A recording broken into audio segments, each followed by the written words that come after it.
सभी भक्तों को जय माँ काली, हर हर महादेव। आज हम ध्यान और साधना में क्या अंतर है, ध्यान क्या होता है और साधना क्या है, इस विषय पे कुछ बातें करेंगे।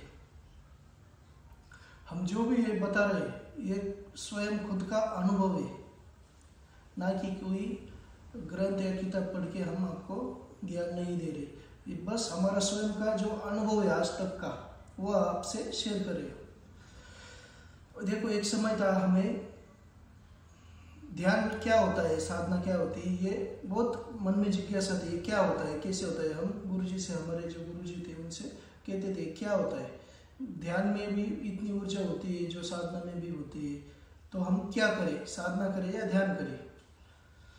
तो देखो, उस समय गुरुजी ने हमें गुरु मंत्र दिया था। गुरु मंत्र हमारा सिद्ध हुआ था। उसके बाद 2 साल बाद, गुरु मंत्र लेके 2 साल बाद हमें एक बीज मंत्र दिया था, और बीज मंत्र से हम नित्य जाप करते रहते थे। और जाप करते करते समय एक ऐसी स्थिति उत्पन्न होती थी जहाँ हमारे हाथ में जो माला थी वो अपने आप स्थिर हो जाती थी।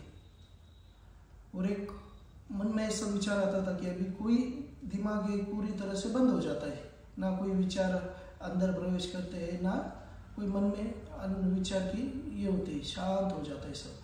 तो उस समय हम क्या करते हैं, और करना भी क्या चाहिए उस समय, अपनी दोनों आंखें बंद करके माला वैसे ही रख दो साइड में और आराम से बैठ जाओ। कोई सोचो नहीं, बस ध्यान लगाते जाओ। जब तक कोई विचार ना आए, डिस्टर्ब ना हो, तब तक ध्यान में बैठ जाओ। तो ऐसा करने से जो अपनी कुंडलिनी शक्ति होती है उस पर इससे कनेक्शन हो जाता है और हमें अच्छे अनुभव है उससे। तो मंत्र से साधना जो किसी ध्यान करने का वही तरीका है जो मंत्र से करो। और कोई होते हैं जो विचार आते रहते हैं मन में, ध्यान है। जैसे हमारी जो देवता है माँ काली का ध्यान करते हो आप, ध्यान उनका है जो मंत्र जाप, कोई भी उनका एक बीज मंत्र लो या कोई मंत्र लो, उस मंत्र से आंखें बंद करके वो मंत्र का नित्य जाप करते रहो और माता का फोटो सामने स्मरण करते रहो, उनका चित्र स्मरण करते रहो। बाद में मंत्र बंद कर देना, अपने आप हो ही जाता है, वो करने की जरूरत नहीं होती। और बस उनका चेहरा, उनकी आकृति सामने लाके बस ध्यान में लीन हो जाओ। और होता है ये स्थिति कई साधकों को, अभी तो अनुभव नहीं आएंगे जो नए जुड़े हैं, लेकिन जो नित्य करते हैं उनको ये अनुभूति होती होगी। एक बाद में उसका होता है, समाधि में चला जाता है, अपनी बॉडी अलग हो जाती है। ये हर एक के अनुभव अलग अलग होते हैं। ऐसा नहीं कि मैं आपको जो बता रहा हूँ वही आपके साथ होगा, आपके साथ कोई अलग चीज़ भी हो सकती है। तो इस पर गौर करने की ज़्यादा ज़रूरत नहीं है, बस ध्यान करते जाओ, मंत्र जाप करते जाओ। जो भी आपके कोई बीज मंत्र की साधना, बीज मंत्र में तो ऊर्जा होती ही है, उससे से ध्यान की गति बढ़ जाती है। और ध्यान जो साधक है उसके नियमित उसने क्या करना चाहिए, एक तो सात्विक आहार तो उसमें अनिवार्य ही है। सात्विक आहार लेना, घी की मात्रा खाने में बढ़ा देना, दही छाछ जो ठंडा होता है वो डेली उसका सेवन करना। उसमें क्या होता है, एक शरीर में ऊर्जा आ जाती है। कई साधकों को चिड़चिड़ापन महसूस होता है, कई शांत हो जाते हैं। और ऐसा नहीं कि आप अभी साधना में बैठ गए 3 घंटे 4 घंटे, इतनी माला जाप की, इतना ये किया, और बाहर गए जाते ही कोई आपको कोई कुत्ता दिखे तो उसे पत्थर मार दिया, या कोई पागल आदमी दिखा तो उसे गाली दे दी, या घर में छोटे बच्चे तो उसको मारा पीटा। तो इसमें सब एक समान हो जाता है, उसमें कोई फल ही मिलता नहीं है। साधना स्वयं को साधना होता है। स्वयं क्या है अपना खुद को ढूंढने का एक तरीका है जो साधना है।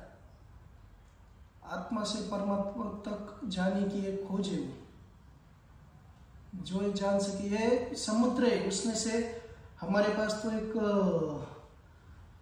इतना सा 2 बूंद भी ज्ञान नहीं हमारे पास, ऐसे समझ लो। ये समुद्र है, इसमें जितना करोगे उतना खुद को अनुभव होता है, इस दूसरों के लिए कुछ नहीं इसका, ना ये बातों में व्यक्त कर सकते हम इसका आनंद क्या है। बस अनुभव बता सकते एक दूसरे को, इसके अलावा कोई किसी को ये नहीं कर सकता कि तुम करो बैठ जाओ तुम्हें ये होगा ही नहीं। ये परीक्षा नहीं होती है, या कोई अपने जो होता है खेल नहीं है। इसमें क्या है, और खुद पर नियंत्रण करना होता है। और नए नए साधक है, समय लगता है हर किसी चीज़ को। देखो साधना में अगर कोई ध्यान ही करते है बस, तो ध्यान में ज़्यादा समय लग जाता है। ध्यान लगने में कम से कम शुरुआती उसकी 6 महीने बाद होगी। वो साधना से जुड़कर ध्यान करोगे तो आसानी से 2-3 महीने में वो ध्यान लगना आरंभ हो जाता है। और कई ऐसे साधक देखे जो पहली बार ही बैठ जाते हैं तो उनका ध्यान लग जाता है। होता है उनका प्रारब्ध होगा, पिछले जन्म के कुछ कर्म हो गए, पिछले जन्म में वो साधक रहे होगी, साधना की होगी, तो इस जन्म में उनको मिल जाता है वो शक्ति, अपने आप जुड़ जाती है। बस ज़्यादा कुछ नहीं, बस आप जो जुड़े हो जिस मार्ग में, जिस इष्ट की पूजा करते हो, जो देवी देवताओं की पूजा करते हो, बस सात्विक पूजा करो। किसी के बहकावे में मत आओ, कोई शक्ति ट्रांसफर नहीं होती। हम देखते हैं यूट्यूब पे कि कई ऐसे लोग हैं जो भैरव ट्रांसफर कर देते हैं, किसी ऊर्जा शक्ति किसी के अंदर ट्रांसफर कर देते हैं। ये सब फेक है, इसमें हमारा तो कोई अनुभव रहा नहीं, ना कभी ऐसा हमने देखा है, इसलिए तो हम इसे मानते नहीं। जो स्वयं करेगा, देखो ये कोई फाइल नहीं है जो किसी के अंदर हम डाल सकते, ट्रांसफर कर सकते। ये ऊर्जा है, ये पंचमहाभूतों में जो ऊर्जा है वो स्वयं को ग्रहण अपने अंदर खींचनी है। ये कोई डाल नहीं सकता है, बस मार्गदर्शन कर सकता है।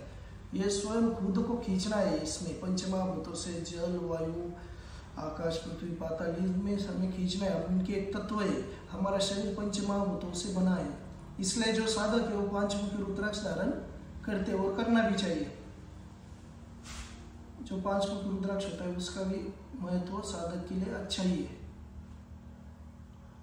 तो आप बस हमारे चैनल पे जुड़े रहो, जितना हो सके हम आपको साधना, मंत्र, तंत्र में इसके बारे में जो सही है वही जानकारी देंगे, और जो हमारा खुद का अनुभव है वही बताएंगे, ना कि किसी का सुनकर, ना कि किसी का देखकर। जय माता।